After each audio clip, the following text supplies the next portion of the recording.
Today on The Future of Everything, the future of air pollution and asthma. Now, there is an undeniable link between air quality and human disease and welfare. Perhaps the best and easiest to understand is the link between asthma, difficulty getting air in and out of your lungs because of inflammation in the airways, the link between that and air pollution.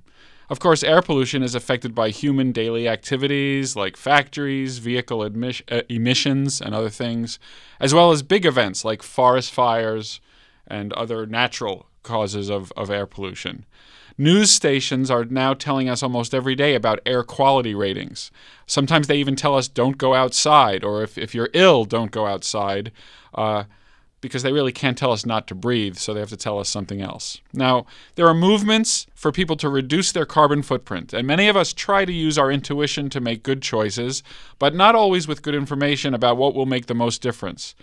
I recently took an online quiz. I don't know why I took this quiz. I think somebody told me to take it, that assessed my understanding of the different activities that I did and what their impact on the carbon footprint, my carbon footprint was. And I did terribly. I believe I scored a 25 out of 100. So I'm not proud of that.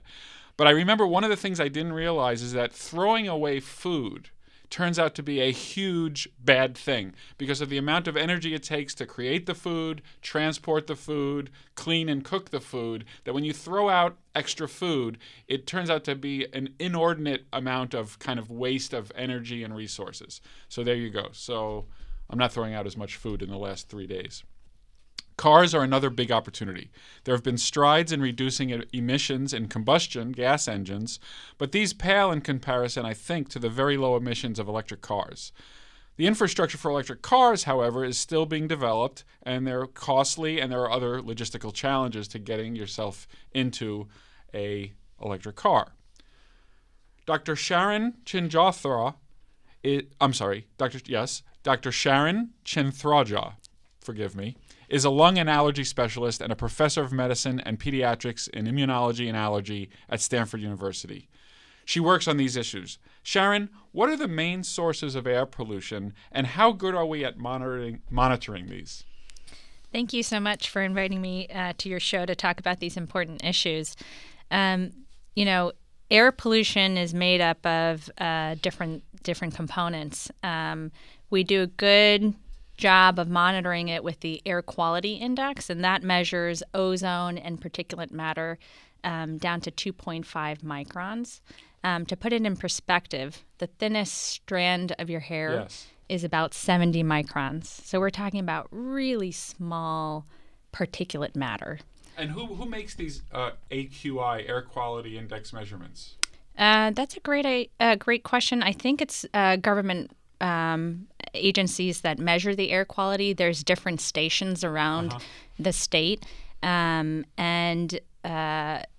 they kind of figure out and disseminate it through airnow.gov.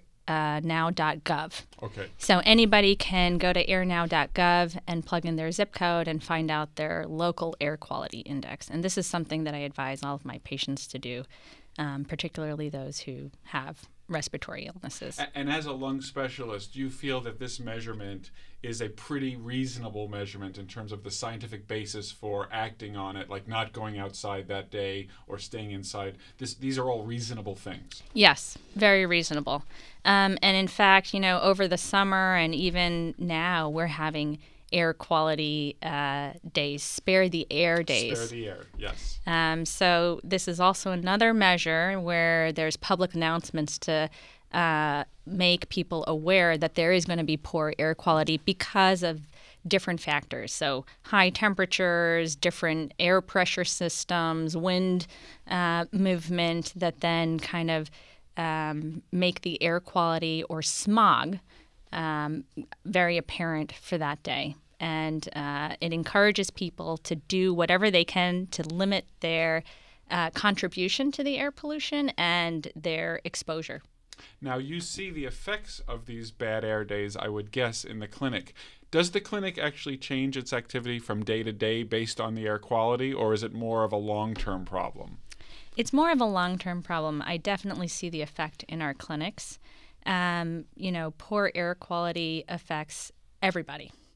healthy people and people with chronic heart and lung conditions.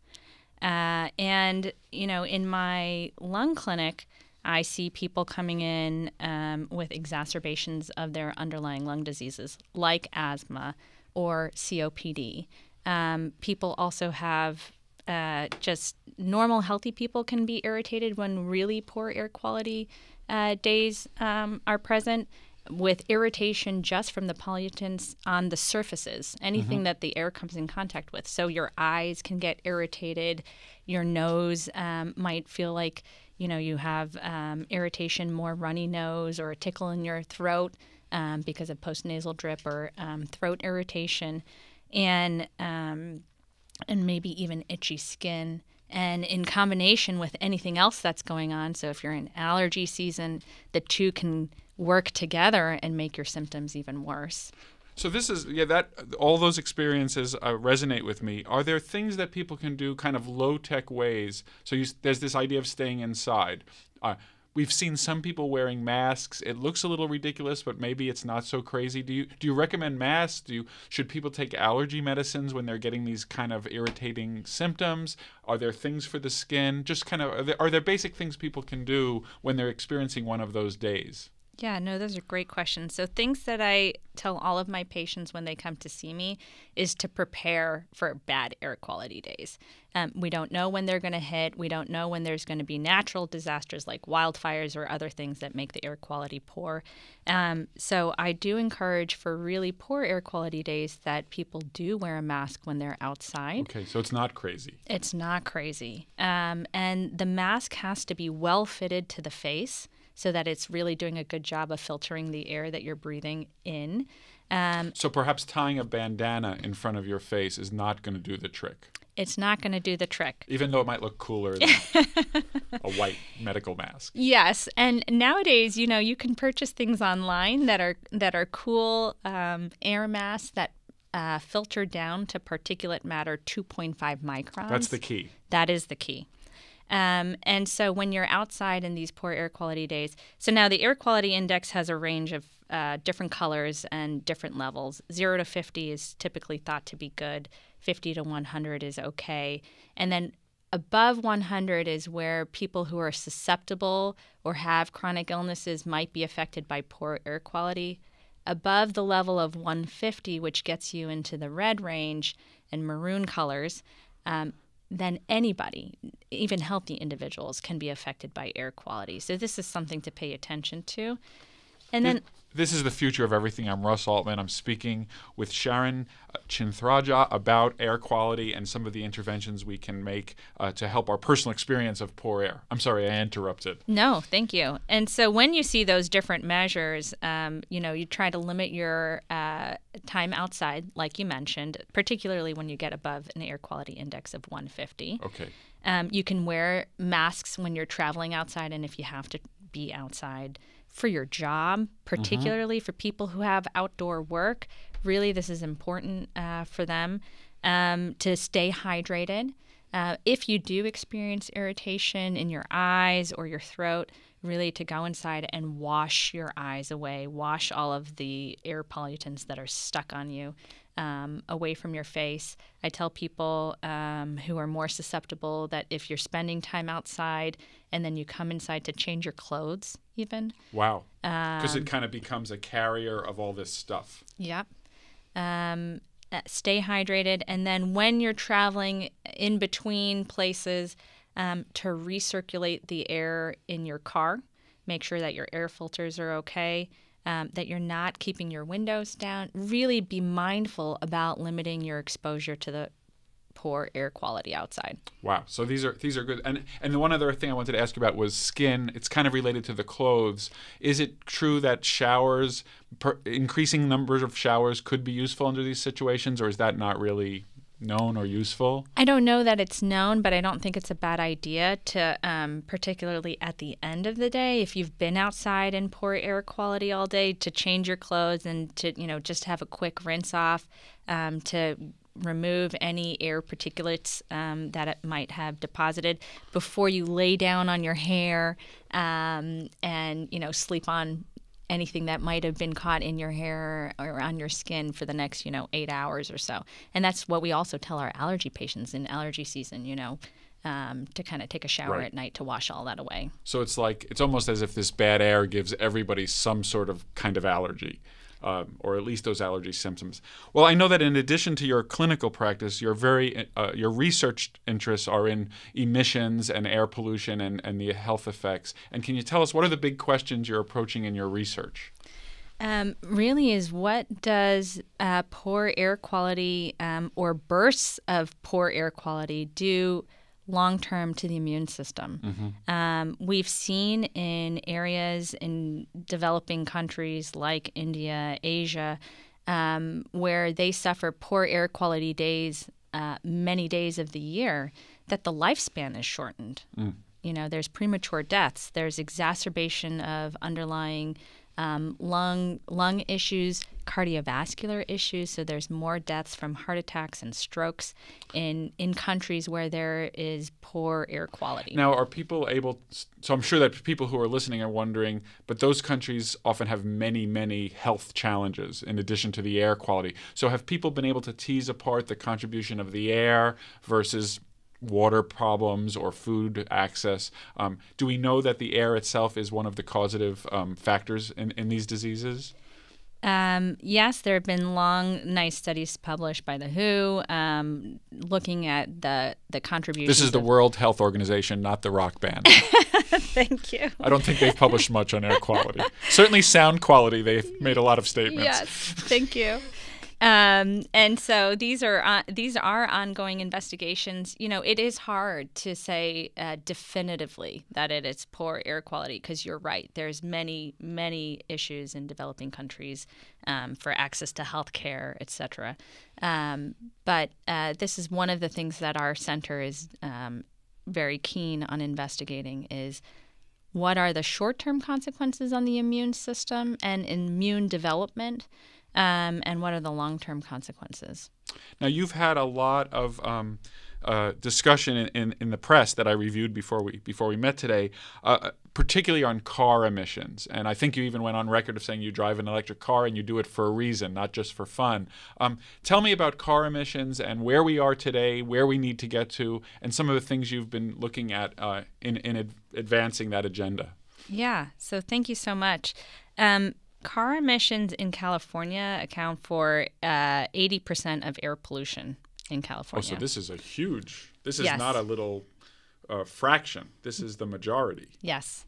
It accounts for about 50% of climate pollution. And this is a problem of the Industrial Revolution, really, is burning fossil fuels and the emission of carbon dioxide into the atmosphere. Carbon dioxide now accounts for 76%, up to 76% of greenhouse gases.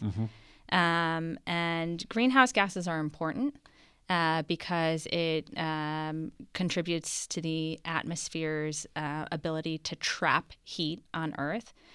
Without greenhouse gases, we wouldn't be able to have warmer temperatures on the planet and life wouldn't be sustainable. So up to a point, they're our friend. Yes.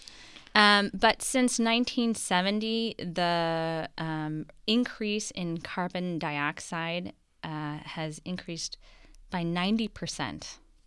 And the majority of that increase in carbon dioxide is from the combustion of fossil fuels. And so, humans create a lot of carbon dioxide just in the way that we live. By breathing and digesting food, we create carbon dioxide.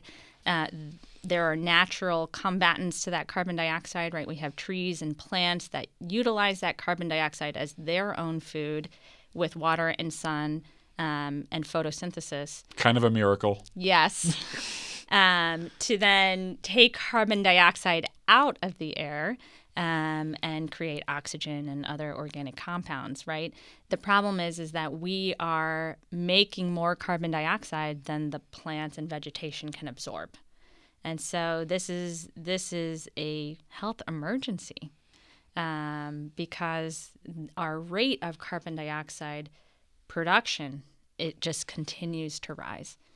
So This is The Future of Everything. I'm Russ Altman. I'm speaking with Sharon Chinthrajah about, right now, carbon dioxide, greenhouse gases, and the contribution of motor vehicles. So you said 80%. That was a big number for me to hear. 80% of Californian pollution is from cars. Even though I think of California as one of the most aggressive states at trying to curb emissions, but I also know that we have a lot of roads and there's a lot of cars on those roads.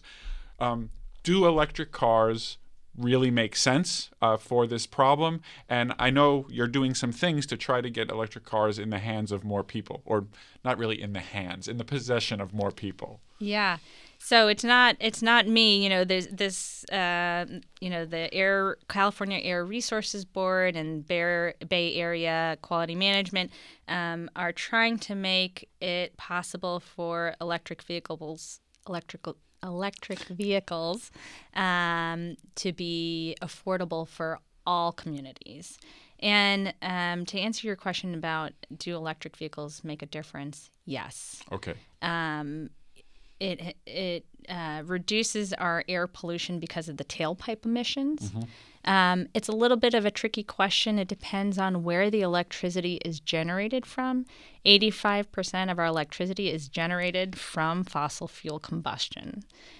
So if we can improve the generation of electricity by using solar, wind, and water energy sources, then this becomes an even better solution. But even as it is now, an electric car would be a vast on a per-person basis. If I went out to buy an electric car, my emissions would be cut. Do we have any numbers about if I'm driving around my Volvo or my Chevy, what is the reduction if I turn it into an electric car? Do we know that?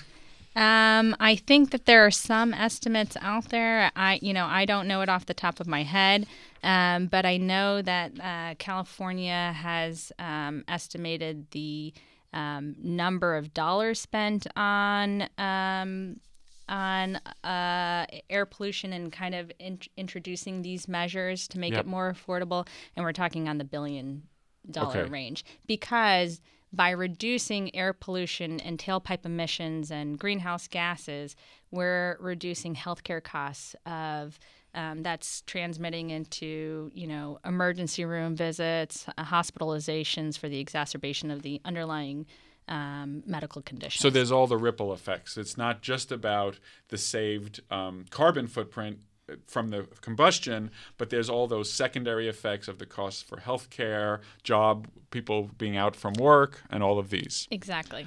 This is The Future of Everything. I'm Russ Altman.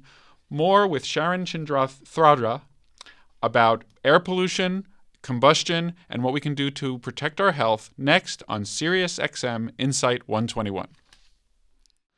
Welcome back to The Future of Everything. I'm Russ Altman, and I'm speaking with Sharon Chinthrajah about pollution, combustion, and health. Sharon, one of the things I wanted to definitely ask you about is you've written and talked about the disparate impacts of pollution. It's not that it affects everybody equally. There are certain groups more affected and perhaps therefore deserving a little bit more help in addressing the issues of pollution exposure and health consequences. Can you tell me a little bit about what groups we're talking about and what are the kinds of things they can do and we can help them do? Yeah, thank you for highlighting this. This is so important. People of low income and color really live in these areas with poor air quality because they tend to live in areas that are farther away from work, areas that are closer to highways and freeways, and feel the effects of air pollution from transportation more so than other families. I have families coming from Central Valley 2-3 hours away to my clinic to seek care for their asthma. And, they tend to suffer from more respiratory conditions as well. So, it's known that low incomes, low socioeconomic families, people of color tend to have more asthma. And this might be, because they live in these areas where they're exposed to more air pollution, from birth. Yes. and so have a lifetime of more exposure to air pollution that, as they're developing their lungs, that's how they're being exposed. And so presumably it's in response to that kind of realization that this, we mentioned it briefly in the previous segment, Clean Cars for All, which is a program that's actually trying to get electric cars into the hands of folks who might not, A, be thinking about electric cars because that's just not on their radar and it doesn't seem important, and B, once they do think about it, they might say, whoa, that car is too expensive, especially given my lifestyle and what I need to get around or haul around. So tell me a little bit about that program and how it's been set up, and are there any initial indicators of success, failure? What are the challenges? Yeah, so I'm really excited, and this is, I think, very forward-thinking of the state of California, that the Bay Area Quality Management Department is offering subsidized money to these low-income families to be able to purchase low-emission vehicles like electric vehicles. So currently they have a $9,500 subsidy. So that's a pretty significant number. Exactly. And when you combine that with federal rebates of up to $7,500 and state rebates, if they continue, up to $2,500, we're looking at about $15,000 to $20,000 toward the purchase and maybe perhaps even the lease of an electric vehicle, which is great, to be able to offer to these people with socioeconomic difficulties. So this is the first I heard of this program. So tell me a little bit more about how long has it been in place, and what's the uptake been? Is it a wild success? Are there strings attached that make it less attractive for some people? It seems great because that sounds to me like half or more of the cost of a car being either rebated or subsidized. Yes. And so this is something that's new for this year, and it's the goal is to make it more widely available across California by the end of this year.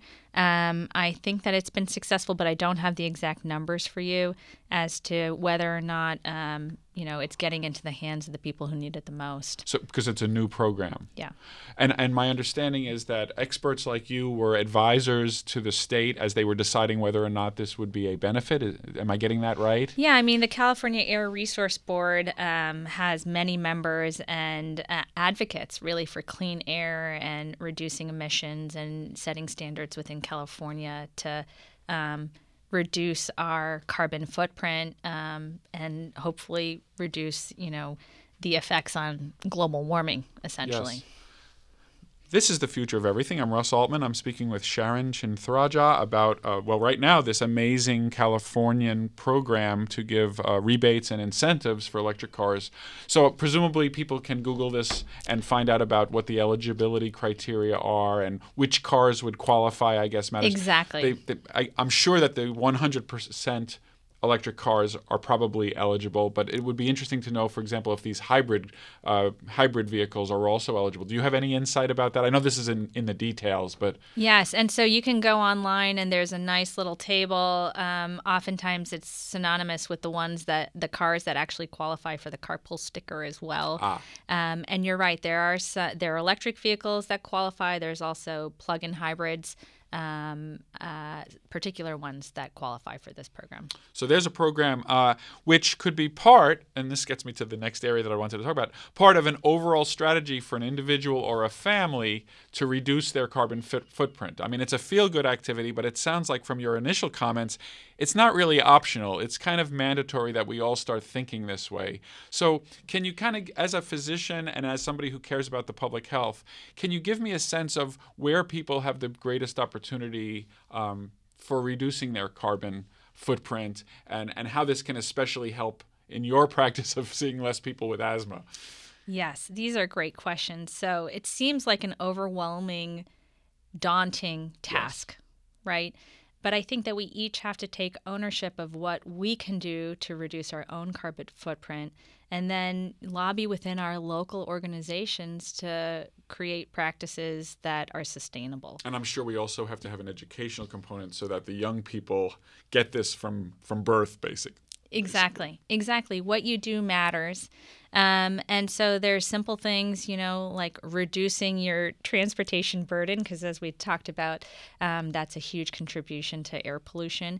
And so that includes purchasing or leasing zero-emission vehicles, and sometimes that's electric vehicles. That might be hydrogen fuel vehicles that we're seeing more in the Bay Area. Yes. And I know that's a challenge because of economics of housing. It's a very interactive problem. So people would love to be able to walk to work, but in some areas of the world, the housing costs are prohibitive, and this causes people to have to live 2 hours away. And so these are, once again, very intertwined social challenges. Absolutely. And then sometimes just inquiring within your organization of work whether they offer carpool incentives or programs where they can hook you up with people who live in your area, or they have shuttles to get you to work, whether or not you can bike or use public transportation whenever necessary, particularly on spare the air days. Yes. And then thinking about other ways that you can decrease your carbon footprint. So transportation is a big one. Yes.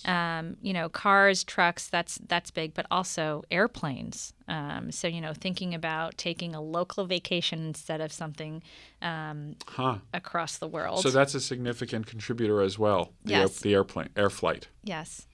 And sometimes it's not possible, due to work or family, that you're gonna do that. But where you can be mindful and cognizant of where you are creating emissions and how you can choose alternatives, I think is important. You mentioned food waste. Mm-hmm. So being careful about what you're buying the right amount of food, and using up the food adequately or storing it for longer use. Also, turning out the lights and unplugging things at home when you're not using them. Being mindful, of your consumption of energy is also important.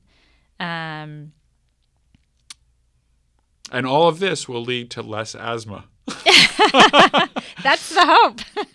So thank you for listening to The Future of Everything. I'm Russ Altman. If you missed any of this episode, listen anytime on demand with the SiriusXM app.